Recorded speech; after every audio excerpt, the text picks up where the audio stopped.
নমস্কার বন্ধুরা, শতাব্দী ব্লগে সবাইকে স্বাগত। আমার আজকে রেসিপি বেগুনের ঝাল। বেগুনের ঝাল বানানোর জন্য দেখো এখানে আমি দুটো বেগুন কেটে নিয়েছি আর বেগুনগুলোকে ধুয়ে নিয়েছি।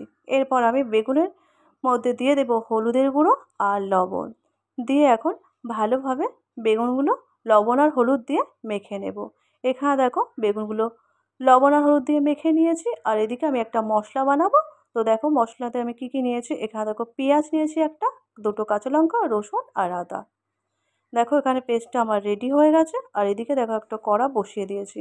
কড়া গরম হয়ে গেলে তেল দিয়ে দিয়েছি আর দেখো তেলটা এখন গরম হয়ে গেছে। এরপর আমি এখানে বেগুনগুলো একে একে দিয়ে দেবো। বেগুনগুলোকে ভাজা করার জন্য দেখো তেলের মধ্যে দিয়ে দিয়েছি। আর এখানে বেগুনগুলোকে আমি এপিট ওপিট দুপিট লাল লাল করে কিন্তু ভাজা করে নেব। তো দেখো বেগুনগুলো এখন এখানে ভাজা করে নিচ্ছি। আর বেগুনগুলোকে একটু লাল লাল করে ভাজা করে নিতে হবে। এখানে দেখো বেগুনগুলো আমার লাল লাল করে ভাজা করা হয়ে গেছে। তো বেগুনগুলোকে আমি এখন তুলে নেব। তো দেখো বেগুনগুলোকে তুলে নিয়ে ওই তেলের মধ্যে এখন আমি দিয়ে দেব 1 চামচ কালো জিরে, একটা শুকনো লঙ্কা, একটা তেজপাতা আর যে পেস্টটা বানিয়ে রেখেছিলাম সেই পেস্টটা কিন্তু দিয়ে দিয়েছি। দিয়ে এখন নাড়াচাড়া করে নেব। ভালোভাবে সব কিছু মিক্সড করে নিতে হবে। যেহেতু আদা রসুন দেওয়া আছে তো আদা রসুনের একটা কাঁচা গন্ধ থাকতে পারে। তো কাঁচা গন্ধটা চলে যাওয়া পর্যন্ত কষিয়ে নিতে হবে এভাবে ভালো করে। তো দেখো এভাবে করে আমি এখন কষিয়ে নিচ্ছি।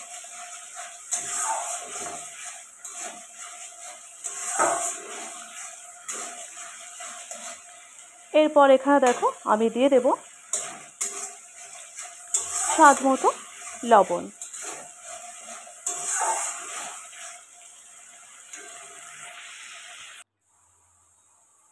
এখানে দেখো আমি দিয়ে দিলাম স্বাদ মতো লবণ, পরিমাণ মতো হলুদের গুঁড়ো দিয়ে দিয়েছি আর এখানে কাশ্মীরি লঙ্কা গুঁড়ো দেবো কালারের জন্য।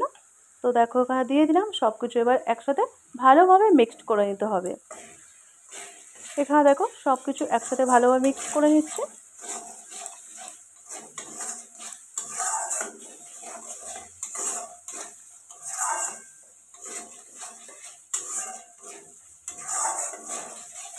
আর মশলাটা ভালোভাবে কিন্তু কষিয়ে নিতে হবে।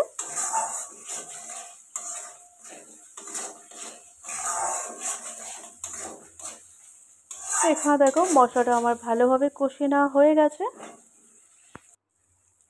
এর মধ্যে আমি একটু দিয়ে দিলাম মিষ্টি, অল্প পরিমাণ, যাতে স্বাদটা খুব ভালো হয় তার জন্য।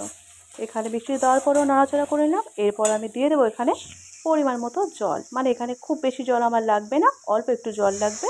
যেহেতু বেগুন, আর বেগুন তো ভাজা করতে করতে সিদ্ধ হয়ে যায়, তার জন্য অল্প এখানে জল দেবো। এখানে দেখো অল্প করে জল দিয়েছি। এবার দেখো এখানে ঝোলটা দেখো ফুটে উঠেছে। এরপর আমি এর মধ্যে দিয়ে দিলাম জিরের গুঁড়ো। আর এরপর এখানে আমি দিয়ে দেব ভেজে রাখা বেগুনগুলো। এখানে দেখো ওই ঝোলের মধ্যে এখন দিয়ে দিচ্ছি আমি ভেজে রাখা বেগুনগুলো। বেগুনগুলো দিয়েও কিছুক্ষণ ফুটিয়ে নিতে হবে ঝোলটা, কারণ এখানে একটু বেশি ঝোল আছে, সেই ঝোলটাকে একটু কমিয়ে দিতে হবে, তাহলে কিন্তু আমাদের বেগুনের ঝাল একদম রেডি হয়ে যাবে। এখানে দেখো বেগুনের ঝালটা আমার হয়ে গেছে। আর দেখো কত সুন্দর কালার হয়েছে। দেখো বেগুনের ঝাল একদম রেডি হয়ে গেছে। আমি এখন একটা প্লেটের মধ্যে তুলে নেব আর তোমাদেরকে দেখাচ্ছি দেখো কত সুন্দর হয়েছে।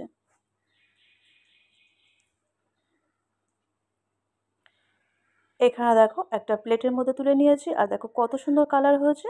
তো তোমরা একবার হলেও এরকমভাবে বেগুনের ঝাল বানিয়ে খেয়ে দেখো, গরম ভাতের সাথে কিন্তু দুর্দান্ত লাগে। তো আমার আজকের এই বেগুনের ঝাল রেসিপি তোমাদের কেমন লাগলো জানাবে। যদি ভালো লেগে থাকে লাইক কমেন্ট শেয়ার করবে।